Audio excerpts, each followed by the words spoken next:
You're listening to Civic Media. You can tune into any of our live shows on any radio station across the state with the Civic Media app. Find us in your phone's app store and listen anytime, anywhere.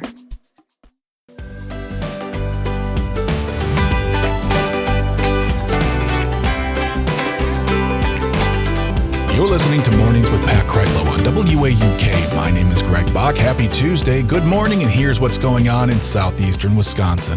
When people come together with a shared goal and a collective voice, many things can be accomplished. And a prime example of this point is Groundswell Collective. They are a group of individuals from the community of Walworth County, and they come together to work on various issues that affect the people of that area directly. And I spoke to Jeremiah Gomez and Marilyn Hayden about the work they've done to help get access to transportation on Sundays for those who need it the most. But before we get into that, let's talk to Jeremiah and Marilyn about what Groundswell is, who's a part of it, and what they do for the community.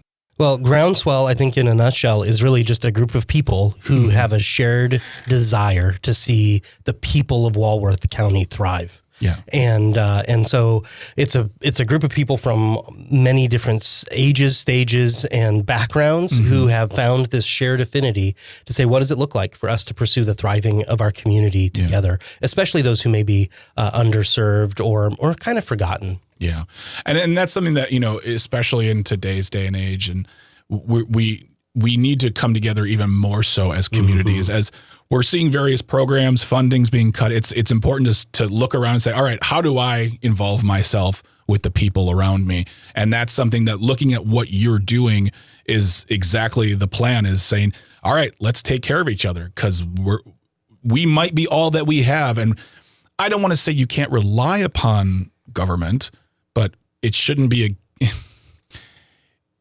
in situations like this, it's where we say it's like all right, we have to step forward and do the work first and take the bull by the horn. Sure. And I think I can't speak for Maryland, but I think, for me, I was entering into a space where there's a lot of anxiety, there's a lot of concern. I'm seeing that among the people I love and serve.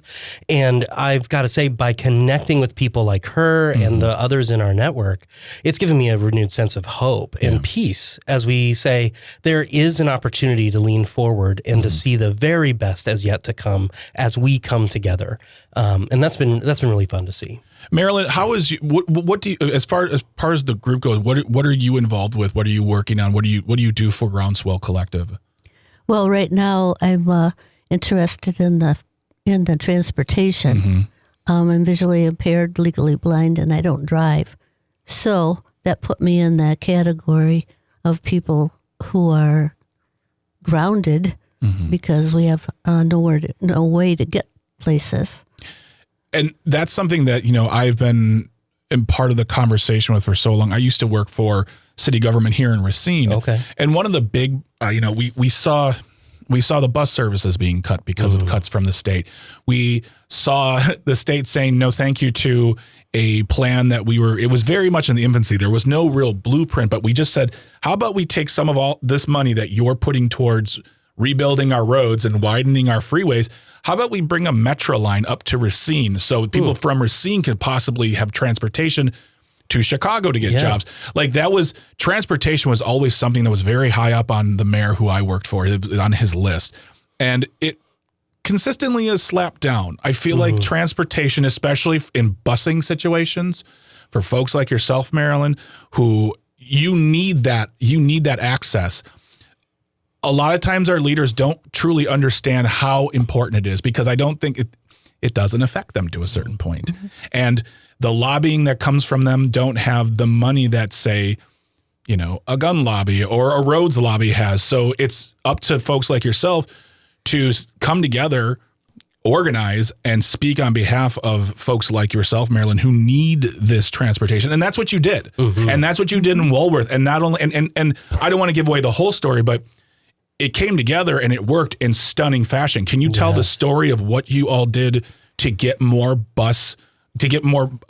hours on the buses than Walworth County? Yeah, it started with an awareness that Walworth County was the only county within its kind of status that didn't have a Sunday transportation option for people. None? It did not have a public Sunday transportation option. Right. Oh God! I just figured. Okay. Yeah. Okay. Yeah. So this is moving from something that wasn't available to I can't remember quite what the numbers are, Marilyn, but I think it was in January when it finally kicked off. I think it was around, did we say 20 riders? 20, I think. And then in June up to 200 in round figures. Yeah. So that shows that there's a real need there. How that happened were folks like Marilyn showing up at those county board meetings, budget meetings, but it took really connecting with her and friends that she had and friends that we had and saying, we want our leaders to know this is a real felt need, that there are real faces and stories who are connected to this need. And they were responsive. And that, I think, is the most impressive. I shouldn't be impressed by that, but I'm impressed by leaders who listen nowadays. When you hear elected officials, whether they are local, state, or federal, listening to the people and saying, all right, Marilyn, you have a need. How do we meet that need? And I want to read the numbers because I have it in the press release here. In January in Walworth County, when this program started, because as you said, there was no Sunday ridership whatsoever, which to me is mind-blowing because I guess they just expected you to stay home. It was 40 trips that month in January. By June of this year, it was 229. In less than half a year, it went up by 472.5%. Yeah. That shows, one, to me, the power of organizing, doing exactly what you did. The leaders listening and implementing, and it becoming a return on investment because, you have to pay for the buses, the servicing, the people who, but it obviously with 472.5% increase, that is a net benefit for everyone, whether you're riding or you're repairing the bus. Or you have an employee who needs to be able to get to work, or you're somebody who's looking to go to church and can't connect into meaningful community in that way. So we really have seen it be a beautiful thing. In the next hour, I'm going to be playing for you another clip from this interview I did with Jeremiah Gomez and Marilyn Hayden from Groundswell Collective. And they'll be talking about the event they're going to be holding today, this morning, their call to action for childcare. So you don't want to miss it. If you want to find out more, go to civicmedia.us/shows. Look for Matt and Air on air, and you can find all the information in our show notes. You're listening to WAUK's local report on Mornings with Pat Kreitlow. For WAUK and Civic Media, my name is Greg Bach. I'll talk to you in 20 minutes. It's 6:59.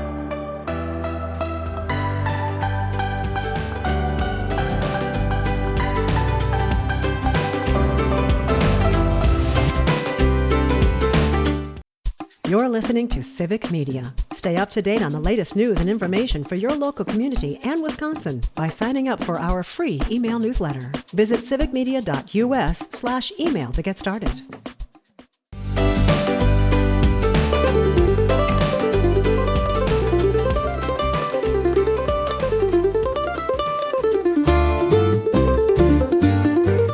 You're listening to Mornings with Pat Kreitlow on WAUK. My name is Greg Bach. I'm back, and here's what's going on in southeastern Wisconsin this morning. You can't get around it, and you can't get away from it. The 2024 presidential election was a great shock to a lot of people, and with it brought self-reflection, specifically within the Democratic Party. There's been a lot of reckoning and a lot of talk about how to get the message clearer and get it out to the people. And I spoke to the chair of the Outagamie Democratic Party, Emily Cephos. She wrote a new article for the recombobulation area entitled How Democrats Can Rebuild Trust. And you might be thinking to yourself, I live in southeastern Wisconsin. Why am I listening to Outagamie? Well, her message is simple, and it crosses communities, and it's applicable anywhere in Wisconsin and anywhere in the country.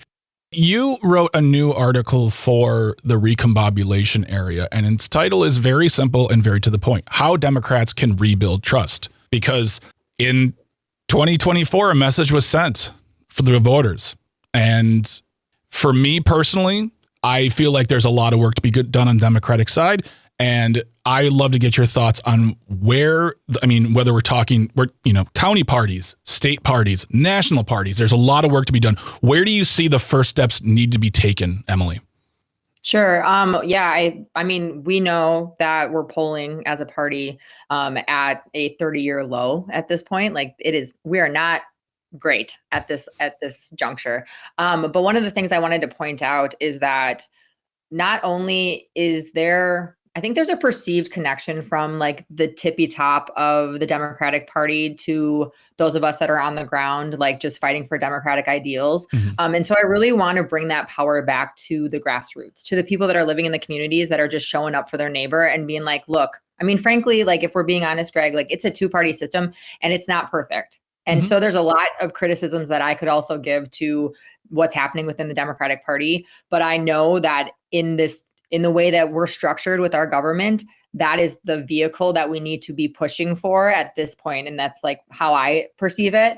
But I think that there's a lot that we can do at the grassroots, at the county party level, like with our neighbors to further like the cause, the ideology, and to build a lot of like power and trust back so that we can make the headways. We can start chipping away at the mountain, as it were. But all the while we're doing the right thing for our neighbors. And I think we forget about that. We're kind of waiting for someone to show up on a white horse and like carry us off into the sunset. And that's simply not going to happen. So let's take the power that we have like right here, right now, and start to utilize it in our own communities. I'm going to quote from the article that you wrote for the recombobulation area, specifically with regard to the perception of the Democratic Party. It says, a recent survey showed our party's favorability at a net minus 32, which is the worst it's been in 3 decades.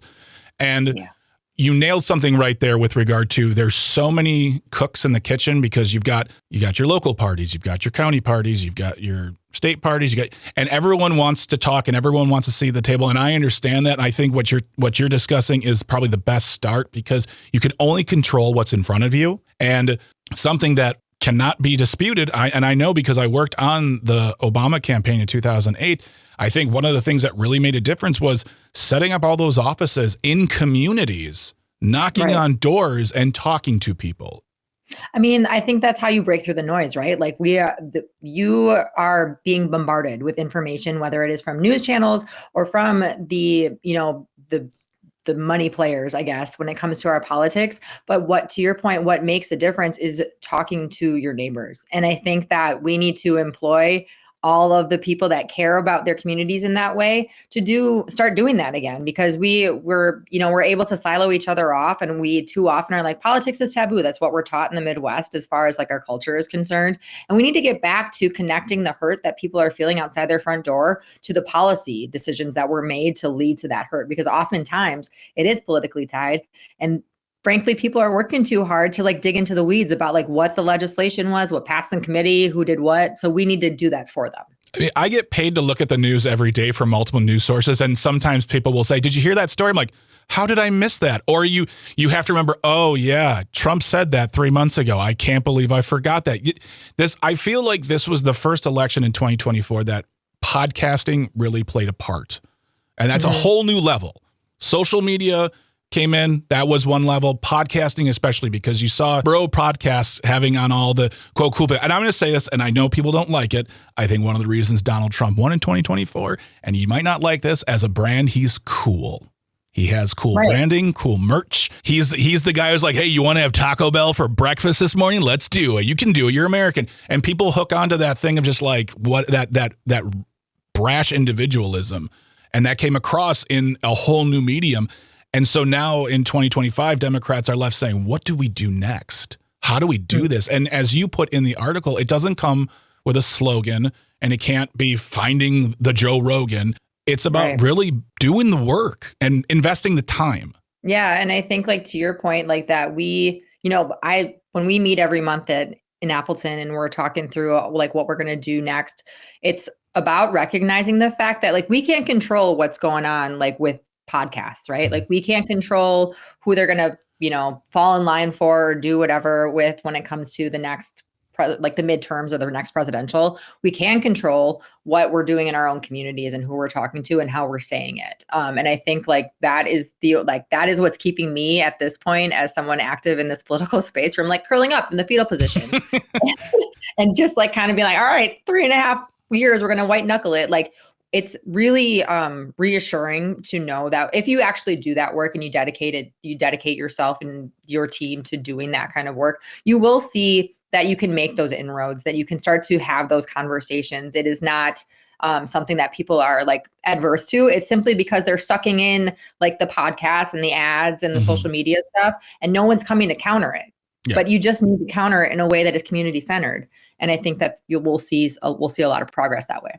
My thanks to Emily Cephos, who is the chair of the Democratic Party of Outagamie County, for sitting down and talking to me about her new article, How Democrats Can Rebuild Trust, available at the Recombobulation area right now. Stick around, because after the news, Pat welcomes Lincoln County dairy farmer Hans Breitenmoser to the show to weigh in on farming and the rural area news. And in hour 2, Brittany Merlot with the weather and Dan Schaefer with politics. Stay tuned. You're listening to WAUK's Local Report on Mornings with Pat Kreitlow. For WAUK and Civic Media, my name is Greg Bach. I'll talk to you in 20 minutes. It's 7:29.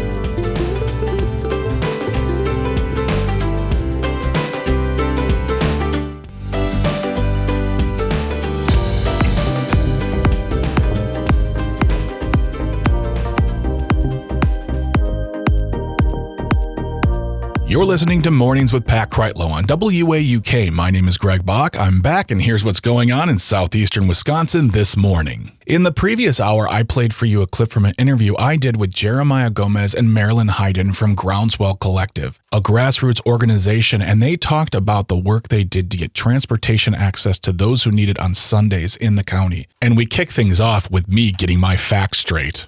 And something that I want to clarify, though, when I saw this and I think of ridership, I think of the bus. Sure. We're not talking about the public bus.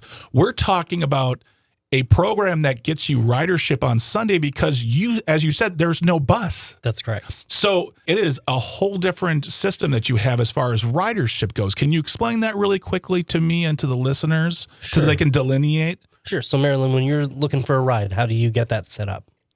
I call the VIP services in Elkhorn, and they schedule me for my time, whatever I want. And then it's a van, mostly. They're different kinds of vans, all the way from a SUV type to where they could carry a wheelchair. And they'll schedule me for my ride to come and pick me up, take me to my place, pick me up, and take me home if I wish. Yeah. And it's at a very reasonable price. Okay. For anywhere in Walworth County. Great. And okay, because like I said, I apologize. I thought we were just talking about Sunday bus service, and that alone, I'm like, why don't you have a bus, Walworth County? But that just makes me even happier then that you now have the access to that. And that it is affordable because, nowadays we see prices going up on everything. The fact that you can afford to get a ride to where you need to go is important. There's also another thing, too, in the press release that you and Marilyn, off air, you mentioned you wanted to talk about, too. And it's a very big problem. This service also helps people combat isolation, loneliness, because, that's not a new thing in this world, of course, but the pandemic. And I know from my experience watching people, my family get older, there's a tendency to isolate, to not go out as much for their reasons. And I'm not going to criticize nor get into it right now, but this is also not just about getting people where they need to be, but getting them out in the world and talking to people. Tell me more about that and the importance of it. Well, isolation is a deadly disease almost in the country, and people are stuck at home. They can't get out. Yeah. Maybe don't have a network of friends and family that can get them places, and even shopping and to other more entertainment bases, like to the movies or something like that. And they really need to have that option. Absolutely. And I imagine just Groundswell Collective, too, when I think about it. You are a collective. You are the people. Even if it's just getting to a meeting, it gets you out in the world. It gets you talking to people. It gets you connected over coffee or a meal or, as you were doing, a mission. You have a mission with your group. And I think that's, maybe an unthought of aspect that is a positive, which is to get people out there connecting, because it's so easy to be at your computer. It's so easy to be on your phone. I can contact all my, quote, friends on my phone, but really it's about, as you said, getting out in the world and connecting, whether it's for a doctor's appointment or going to the movies. So I think that's a fantastic aspect to discuss, especially when it comes to what you are doing at Groundswell Collective. We're going to keep that conversation going to two big events, one taking place tonight and one then tomorrow. But if you have any questions or comments, 855-752-4842, 855-75-CIVIC is the number you can always call or comment. Jeremiah, like, what is do you yourself have any experience in organizing before you got involved with this group? No, I mean, the reason I got connected is I'm a pastor in the county, and I just saw a need and found some connection with others who were wanting to really pursue thriving. And and like, how can we do that? You mentioned, seeing people, getting together, life on life connection. That's so important. Yeah. One of the things that I found is that for whatever reason, over the past year, I've been able to meet with civic leaders at the national level, at the state level, at the county level, at the local level. And I haven't yet, in those in-person meetings, I haven't yet met somebody who isn't genuinely trying to serve the people. Yeah. And they may do that in a different way than I would. Yeah. But it's been so good for me to have those connections. And I celebrate that the people in Walworth County, our leaders there, are so open to conversations, to hearing from the people. Maybe not on every issue. You get those things where people have their own perspective. Yeah. But one of the great things we've learned about with organizing is how to have conversations that invite a different perspective when somebody might seem entrenched in a different perspective. Because, and we say this all the time, it's easy to isolate ourselves off into our social media worlds, but when we sit in a room together and we talk about what we want and what we need, it usually crosses paths. It usually connects. It really comes together, and the general things we want in this world, we agree with. Yes. If you'd like to find out more about Groundswell Collective, go to their Facebook page. In fact, go there today, because this afternoon they are having an event, a call to action for childcare. Last night they gathered like minds together to talk about this issue, and today they are going to speak with the people who are in charge. Talk to elected officials, talk to people of influence in the community, and try to get something done for this very important issue that we in Wisconsin all agree with. Access to childcare is something that we all agree on, and we all think it's important. And Groundswell Collective is doing the real work to try to make that a reality in Walworth County. So check out their page on Facebook, Groundswell Collective. If you'd like to listen to that entire interview, there's way more to go with that. Go to civicmedia.us/shows. Look for Matt and Air on Air and download the episode entitled When We All Work Together. That's hour 2 of Matt and Air on Air from Monday, September 8th. Again, that's civicmedia.us/shows. Stick around, because after the news, Pat welcomes Brittany Merlot with the weather, Cam Stevenson from Courier Newsroom on Capitol Hill, and Dan Schaefer at 8:35 with state politics. Stay tuned. You're listening to WAUK's local report on Mornings with Pat Kreitlow. To take all your favorite WAUK shows with you on the go, download the free Civic Media app in the Apple or Google Play Store. For WAUK and Civic Media, my name is Greg Bach. I'll talk to you in 20 minutes. It's 7:59.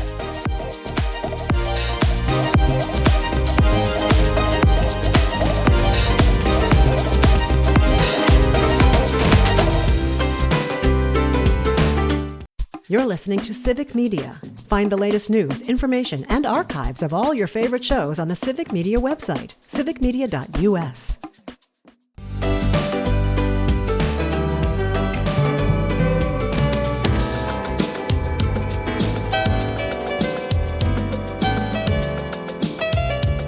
You're listening to Mornings with Pat Kreitlow on WAUK. My name is Greg Bach, and I'm back, and here's what's going on in southeastern Wisconsin this morning. Her intro music is back, and that means one thing and one thing only. Civic Media's multi-award-winning meteorologist Brittany Merlot is here to talk about not only the weather, but things that have to do with the weather, how we keep ourselves safe, how we keep ourselves prepared for what's going on. And today we're talking about a piece of technology that's designed to keep us safe when we're on the go, doing kind of those more extreme things out in the wild, whether we're in the air, on the water, or going for a real long hike. So if you feel like I'm talking to you, you want to take a listen.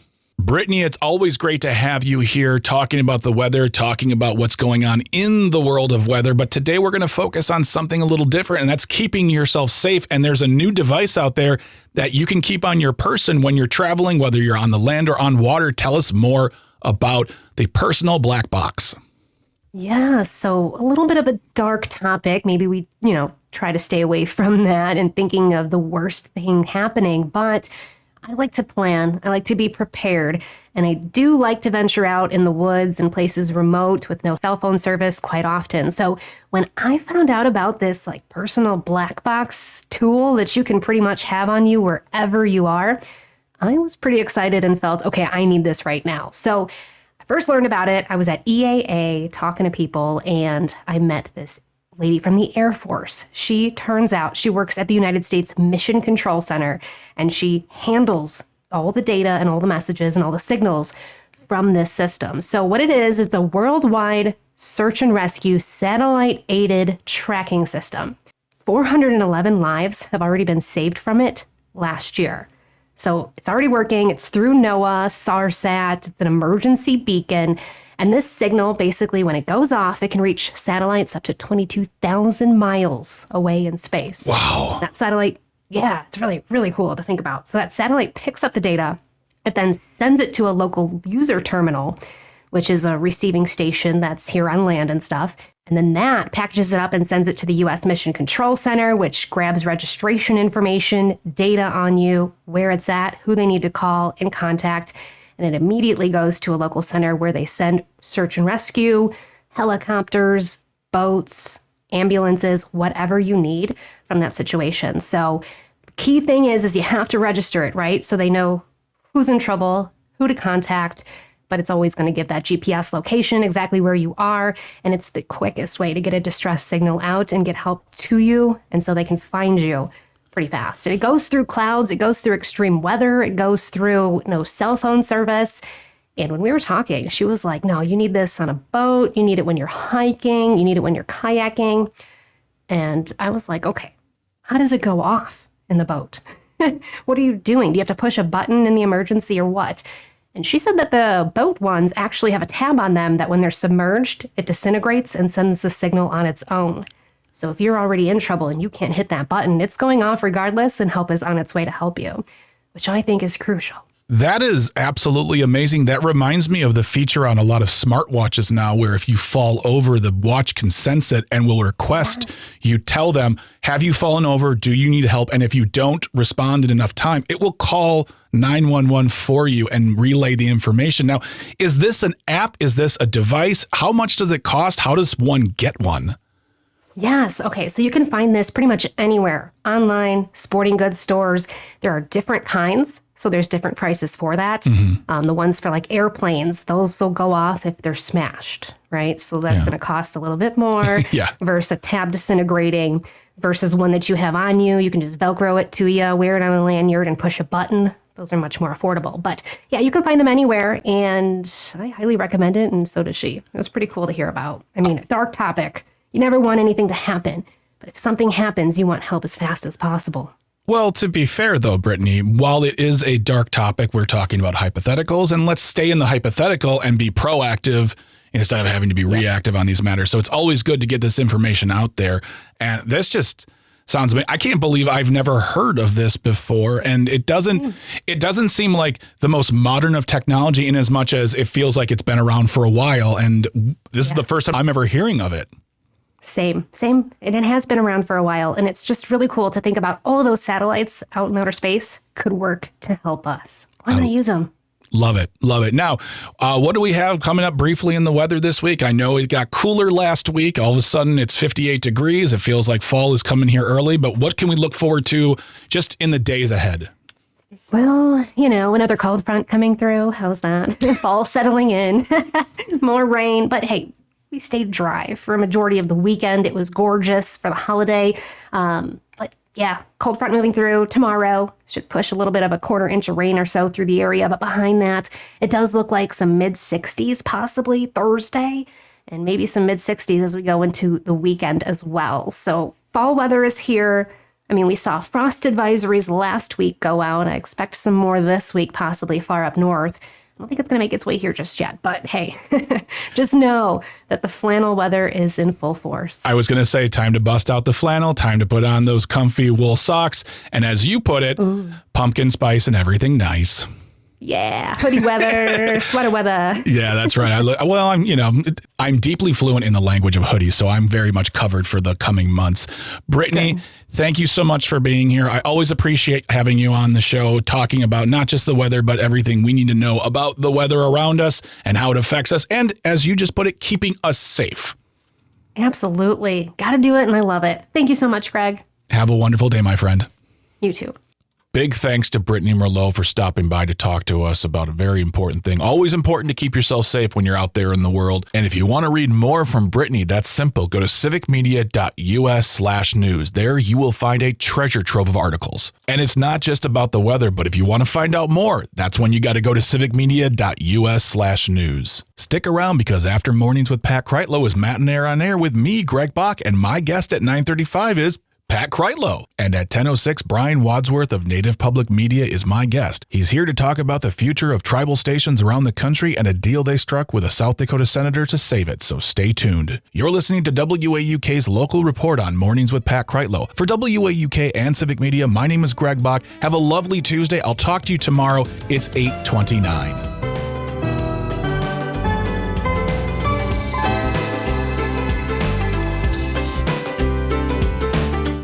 The national news cycle never stops, but it can be hard to find news about your local community. Civic Media is dedicated to providing quality local and state news coverage across Wisconsin. With the Civic Media app, you can get notifications about local stories that matter to you and your community. Find the free Civic Media app in your phone's app store and choose notifications from the menu to tell us what kind of news you want to hear about.